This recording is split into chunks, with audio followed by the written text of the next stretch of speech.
हमें तो ये जी हमारा लड़का आ जावे और हमें कुछ नहीं चाहिए जी। हम बहुत परेशान हैं उसके मारो, हमें वहाँ चाहिए। अस्सलामुअलैकुम। मेरठ के युवक जैद को सऊदी गवर्नमेंट की तरफ से सजाए मौत की सज़ा सुनाई गई। मोहम्मद जैद, जो कि सऊदी अरब में एक कंपनी के जरिए कार ड्राइवर के रूप में नौकरी करने गया था। बाकी क्या है पूरा मामला, चलिए जानने की कोशिश करते हैं। हम उनकी वालदा बहुत परेशान है, एक गरीब आदमी है, वे बहुत बेसहारा, उनके माँ बाप बहुत परेशान है, इसलिए सब घर वाले परेशान हैं, सब बस्ती वाले परेशान हैं। गलती रही है, वो तो बालक ऐसा था ही ना, यहाँ तो ठीक ठाक था, कोई शिकायत का मौका नहीं इसका। मेरी मौजूदगी इस समय मेरठ जिले के थाना मुंडाली के गांव रछोती में है और यहाँ के एक युवा 6 साल पहले सऊदी अरब में कार चालक की जॉब की तलाश में वहाँ पर हो गए थे और पिछले 6 साल से वहाँ पर लगातार वो जॉब भी कर रहे थे।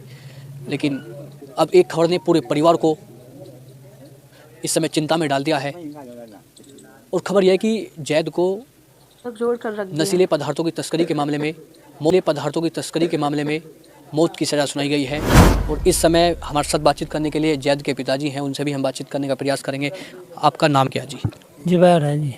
हम तो ये चाह रहे हैं कि हमारा लड़का यहाँ इंडिया आ जावे, या जो है जो भी दंड या जो भी सज़ा हमारी हुकूमत देवे, हम तो ये चाह रहे हैं। कब गया था जैद यहाँ से? गए हुए तो ये कई साल हो लीजिए से 18 में गया था जी।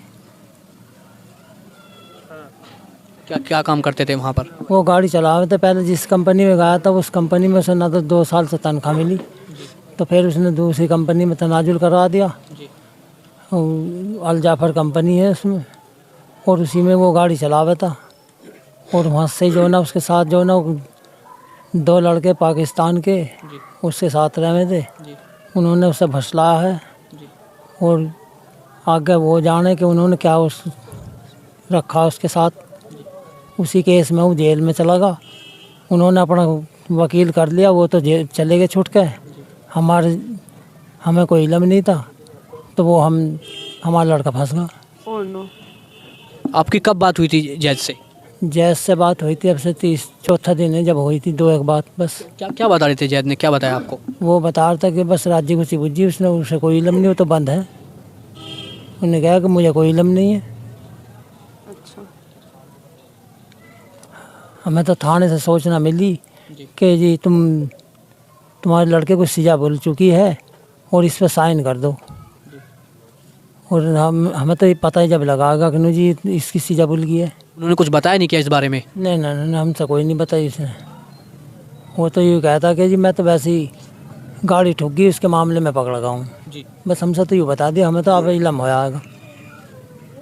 ना ही हमारा कोई वकील था वहाँ, ना ही हमें इतने कोई जानकार है कि लो भाई हम वहाँ वकील अपना कर लेते। आप क्या करते हैं वैसे? खेती कर ले, अपना मजदूरी कर ले। आपका नाम? सईद। तो जैद को सऊदी अरब की अदालत ने उन्हें मौत की सज़ा सुनाई है, क्या कहेंगे आप? गलती रही है, वो तो बालक ऐसा था ही ना, यहाँ तो ठीक ठाक था, कोई शिकायत का मौका नहीं इसका। आप क्या लगते हैं उसके? गाँव रिश्ते से ताऊ लगते हैं। देखिए ताऊ की आँख में आंसू हैं। क्या आग्रह करोगे आप सरकार से? सरकार से यही आग्रह करेंगे कि उसे कुछ छोड़ दी जाए। निर्दोष है वो बेचारा, खाने कमाने गया था। यही आग्रह करेंगे जी हम। तो सर आपका नाम क्या है? मेरा नाम अर्शद हयाती एडवोकेट है, मेरा रछोती का निवासी हूँ। अभी मुझे गांव के लोगों ने बताया 700 लोग यहाँ पर सऊदी अरब में इस समय जॉब करने के लिए गए हुए हैं। और अब ये जैद का मामला आपके संज्ञान में है, आप यहाँ पर मौजूद भी हो। वहाँ की कोर्ट ने उनको मौत की सज़ा सुनाई है, क्या कहेंगे आप? जी, दरअसल क्या है, हमारे गांव के लोगों के पास इतनी बड़ी ज़मींदारी तो है नहीं कि हम अपनी खेती को एक मजबूत ढंग से करें। एक मजदूर वर्ग के लोग हैं और इसी सिलसिले को लेकर के हमारे यहाँ से लगभग 700 लोग सऊदीया के अंदर मजदूरी करते हैं, जो लगभग वही 25 से 30 हज़ार रुपये कमाते हैं। लेकिन देखते ही देखते हालात इतने ख़राब होते जा रहे हैं। अब से 2 महीने पहले भी मोहम्मद मुस्लिम नामक का वहाँ पर मर्डर हो गया था। इसी के सिलसिले को आगे बढ़ा। जैद भी इसी गांव को, वो लड़का भी इसी गांव? हाँ, मुस्लिम भाई भी इसी गांव के निवासी थे और उनका सऊदीया के अंदर मर्डर हो गया था। और अब दूसरी घटना जो सामने आई है, इसी तरह से एक आरोप लगा करके अब बेगुनाह जैद को वहाँ पर फंसाया गया है, जिसमें अब सऊदी अरब की गवर्नमेंट के द्वारा सजाए मौत का फरमान सुनाया गया है। और साथ ही साथ सऊदी अरब की गवर्नमेंट के द्वारा एम्बेसी को ये एक नोटिस भेजा गया है कि इस जैद को ड्रग्स के मामले में सजाए मौत का फरमान सुना दिया गया है। आप इसके संदर्भ में उचित पैरवी करने के कार्रवाई। जैसे कि आपने देखा कि पूरा मामला क्या है। वीडियो अगर अच्छी लगी होगी तो लाइक एंड शेयर ज़रूर कीजिएगा।